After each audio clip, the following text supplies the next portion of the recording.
Hi guys, and welcome to a new video on Sonal's Life. Now before we get started, I got a new haircut, and this was probably one of the main reasons I wanted to do a video today, because I was like, I might as well show it off to somebody. But it's not just any video. I thought, well, it's been about 3 years now since I started watching New Japan, give or take, and I'm thinking, what is wrestling without its feuds?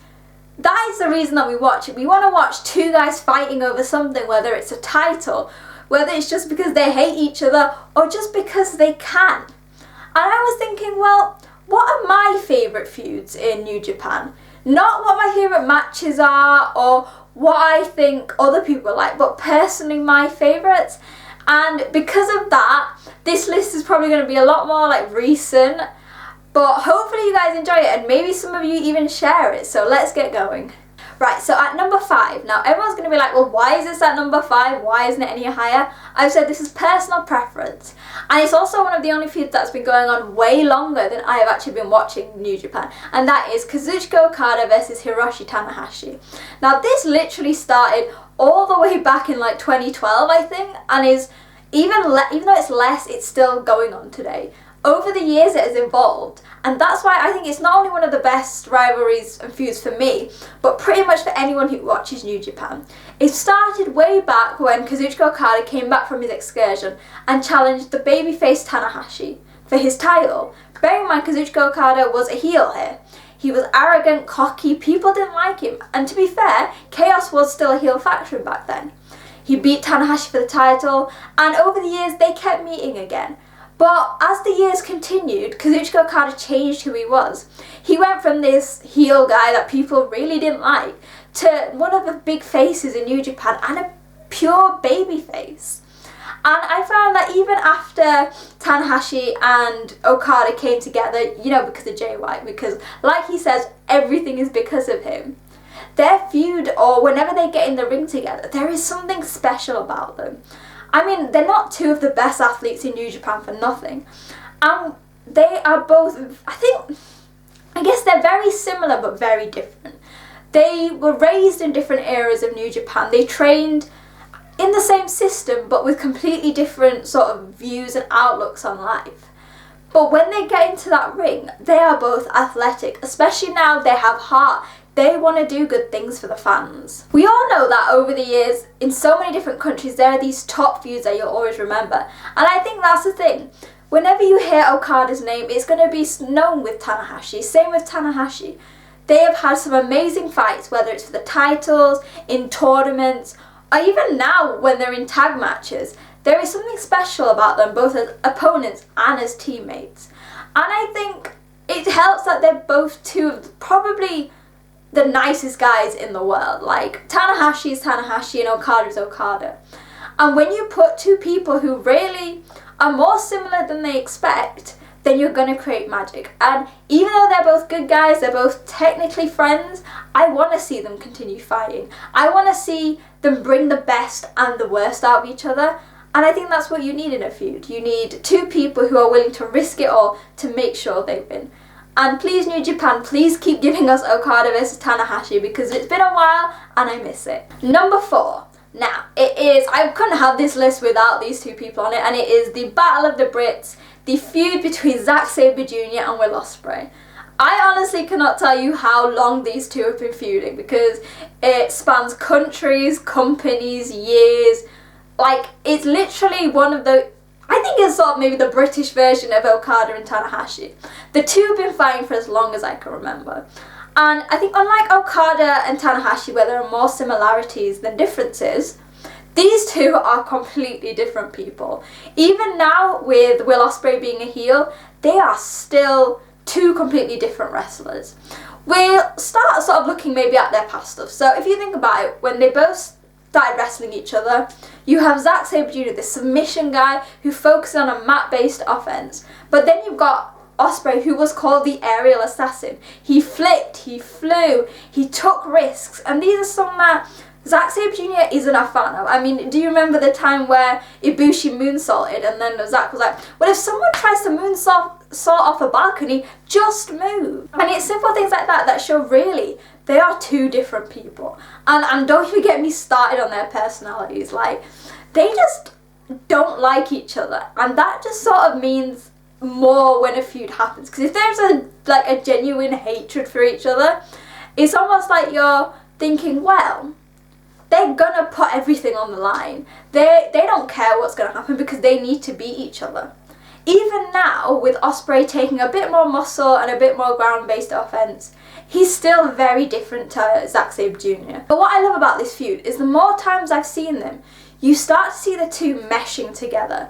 So obviously they know each other's counters and moves literally as if it was their own, but they're now almost adapting their opponent's style. So literally, I think, was it their last match at the New Japan Cup where Zack started to do some moves which I would never have expected from him. Now it's expected that Ospreay is doing more ground-based moves, that's to fit in with his new persona, but when you see Zack doing these more high-flying moves, I think he did a few like tornado DDTs and things, you're thinking they have wrestled so much that they have taken parts of each other's offense to make it their own because they know it's going to make them stronger. And I think it's like, I keep relating it to Tanahashi and Okada. This will never stop. They will continue fighting, and I'm really glad because I want to see them bring out different parts in each other. I want to see the matches evolve over time, and especially now with this new Ospreay, I want to see how Zack copes or adapts to that, because technically he's going to be the babyface, which is the weirdest thing to say. But yeah, this feud, especially for me being from the UK, is very special to me. And whenever they have a match, it almost like has pride inside me, especially when they main evented a show for the Rev Pro Heavyweight title, and that was the first time that two Brits had done that. So yeah, it's two guys who are amazingly different, but when they get together in the ring, they have this amazing chemistry based on hatred and differences, and produce magic every single time. Number 3. Now this is a very random one, and like Ospreay and Zack Sabre Jr. has spanned two companies, and that is Taiji Ishimori versus Yoshinobu Kanemaru. So I'm not very familiar with the old Noah stuff, but all I know is that when Taiji Ishimori came to New Japan a few years ago, and he battled Kanemaru in the Best of Super Junior, there was this whole thing going on that in Noah, Ishimori had been unable to beat Kanemaru. He was sort of like that little devil on the shoulder that you couldn't get rid of. And for the first few years in New Japan, it was the same thing. He even joked at one point, Ishimori was like, I have an allergy to Kanemaru. And I think Kanemaru loved that, because they had these matches during the Best of Super Junior tournaments which was so quick, but was basically Kanemaru using his smarts and his experience to sort of trick Ishimori, who is known as one of the best guys in the junior division. And personally for me, Ishimori and Kanemaru are two guys who are massively overlooked. So Ishimori is obvious, like he's had a few good title reigns, but they've always been overshadowed by something. So Hiromu, when El Phantasmo decided to join Bullet Club, it's the same with Kanemaru. He is an amazing wrestler. Like, I don't know how many people have said that he's one of the most underrated in the company. But he also just always seems to be overshadowed by something, whether it's the other wrestlers, whether it's Desperado, even as junior tag champions. And he's always seen as the weak link. And I think whenever these two get in the ring, they have something to prove. So it was like a miracle when Ishimori finally beat Kanemaru last year. He ticked that off his list. But whenever they get in the ring, because they are both amazing heels and amazing wrestlers, they just always give us something different. And the fact that there's this ongoing storyline always happening is something really special. And that's what, as much as I always say, oh, well, New Japan's all about the wrestling, it's their ability to intertwine these stories. And Kanemaru and Taiji Ishimori is just one of them. Hopefully, with Best of Super Junior hopefully happening in a few months, we'll get to see it again, because these two are two amazing athletes and I just love watching them together. Okay, so at number 2, I love junior heavyweight wrestling. You literally know this, or if you don't, there you go. So my pick is El Desperado versus Hiromu Takahashi. I don't know if anyone's watched any of my other videos, but I did one talking about the top 5 matches I recommend for new viewers, and one of them was these two fighting against each other during the Best of Super Junior. So whereas some feuds are focused on the hatred for each other or their desire, This one balances love and hate, sort of like a married couple, and I think they've said this before. Since, as long as I can remember, and I've been watching these two, Desperado has had this infatuation with Hiromu. Whenever he has the title, he's always like, I want to be the first guy to challenge you. Why won't you pick me? Please love me. And I'll see if I can put in the description this one promo that they did. And he was literally so subtle and so amazing, but probably one of the best things I've ever seen in wrestling. And like a lot of these feuds, is based on the differences in each other. They are two completely different guys. On one side you've got Hiromu Takahashi, who's this crazy, unpredictable, unhinged wrestler who is literally willing to put his own safety and the safety of his opponent on the line to get what he wants. On the other hand, you have Desperado, member of Suzuki-gun, much smarter wrestler. If he can, he will not only take the short way out, but the smart way out, which is not what Hiromu wants. As much as he's a tweener in LIJ, he wants to send the fans home happy. The fans love him and he loves them.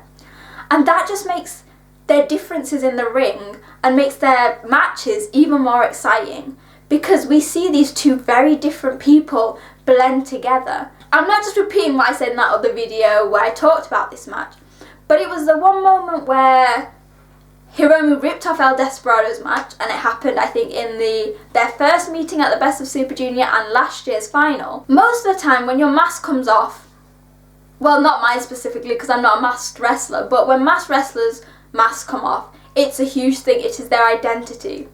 Whenever Hiromu does it, Desperado doesn't care. And that is because, and I think Milano has said this, beating Hiromu or having that one-up on Hiromu is more important to Desperado than his identity. He has been chasing this man for years in Mexico, in New Japan, when they were young lions, and now it is gonna go on for a long time. Even though Hiromu claimed that he now respects Desperado after their 2020 Best of Super Junior final, I can tell you that's not what Desperado wants. He wants to beat Hiromu clean for a title, because he has beaten Hiromu in the past, and he doesn't want Hiromu to forget about him. That's the biggest thing.